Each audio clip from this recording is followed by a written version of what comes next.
Hey, what's up guys? Hardleg Joe here with the What a Deck profile for the Mirror Force grind deck. I'm just going to go through and name everything in here, and then I'll explain how this beast works. So we've got 1 Artifact Moltark, 3 Artifact Chakram, 2 Mask of Darkness, 3 Card D, 2 Magician of Faith, 3 The Fang of Critias, 1 Raigeki, 2 Dark Hole, 1 Terraforming, 3 Artifact Ignition, 3 Chicken Game, 2 Storming Mirror Force, 3 Stardust Respark, 3 Original Mirror Force, 3 Rippling Mirror Force, 3 Starlight Road, and 2 Blazing Mirror Force. For the extra deck, we have 3 Mirror Force Dragon, 2 Stardust Warrior, a Road Warrior, 2 Stardust Dragon, 1 Stardust Spark Dragon, Nitro Warrior, Drill Warrior, and then Tiras, Keeper of Genesis, Constellar Pallades, Daigusto Phoenix, and Gachigachigen Tensu.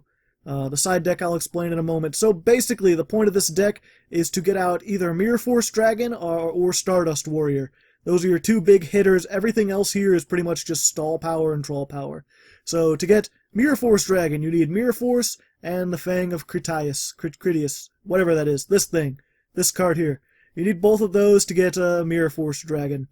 So in order to help facilitate that, we've got Mask of Darkness, which will add a trap back from your graveyard, and Magician of Faith, who will add a spell back from your graveyard.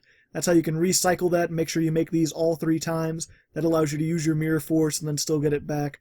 And of course, it lets you reuse your other traps and your other one-of spells. You can get Raigeki quite a few times in this, so it works out pretty good. Since we were doing Mirror Force Dragon, I decided to go with a little extreme theme here and just put all the Mirror Forces in here. Well, most of them.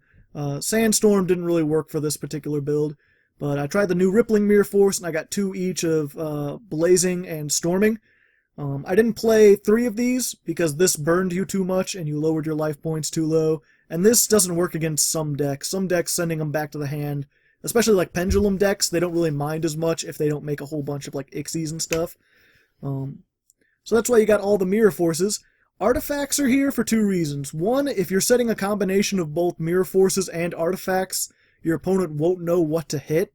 And then if your opponent tries to destroy multiple things, you've got Starlight Road, which will prevent that and summon your Stardust Dragon for you. Artifact Chakram in particular also has the effect that if one of your set cards would be destroyed while this is in your hand, you can return that set card to your hand and special summon this. So, if they just have MST, or if they're just blowing it up with, like, one of the Pendulum Magicians or something, you can save your Rippling Mirror Force and get a defensive wall with 2,000 defense in the way. It's helped me on more than a few occasions. And then the one of Moltark.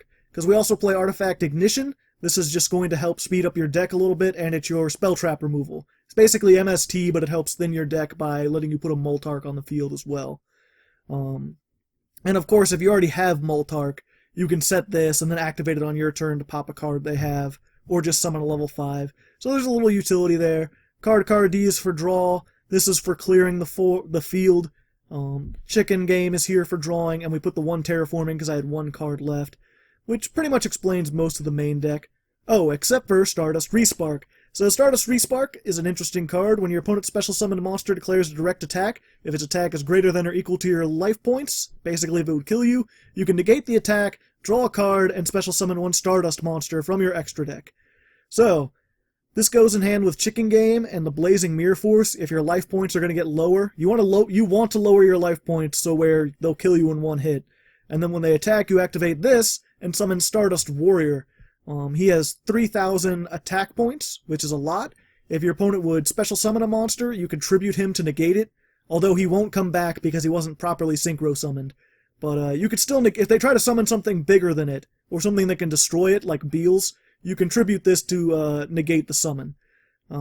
If they destroy it some other way, like through attack, or with like a Dark Hole or something, anything that makes it leave the field, that's your opponent's card effect, you could special summon 1 Warrior Synchro monster from your extra deck, and that summon counts as a Synchro summon.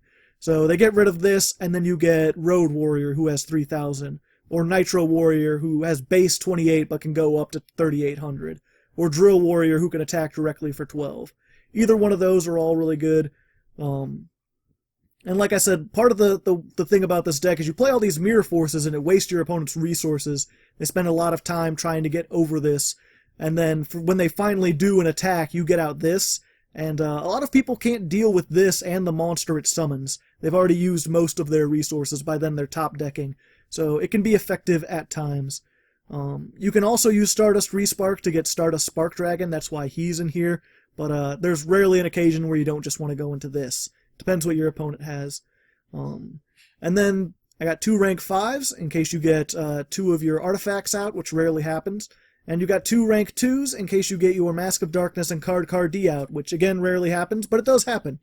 So there's the deck. As for the side deck, the only things I would actually suggest in the side deck, you want to have 1 more Storming Mirror Force and 1 more Blazing Mirror Force, just to swap out, because some of these work.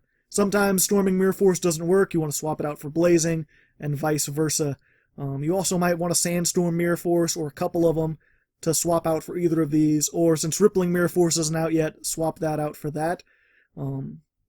Same thing, extra Magician of Faith, extra Mask of Darkness, those can come in handy. And then, like, if they don't have Mass Destruction, if they're not playing anything that destroys more than 1 card, swap that out for maybe a Grand Horn of Heaven, or if you have them, Solemn Strikes.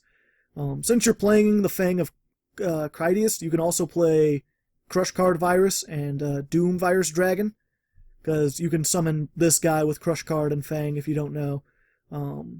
I didn't like him, he was a little too sacky for me. You know, I don't like to play those one-of cards, because then when you win with him, it doesn't feel like you've accomplished something, you just got lucky. But if you're trying to make this as competitive as possible, put this in there. Likewise, Tyrant Burst Dragon, I don't particularly like him, but if you're going for the theme deck, throw in Tyrant Wing, that'll let you tribute with the Fang and get him out. He's got 29, and he can attack every special summoned monster your opponent controls. Oh no, just every monster your opponent controls. So he can do a massive amount of damage. I just wanted to go for more of a theme there. So, there you go. Oh, Jet Warrior. He's also, you can summon him with Stardust Warrior. I didn't particularly want to, but you can. So there you go, there's your What a Deck profile for the Mirror Force Grind deck. Good luck with it. Next week I'll be doing some Gladiator Beasts, so it should be a little bit more competitive. Not quite, but a little bit more. So, and I'll see you then, and until then, good luck, have fun.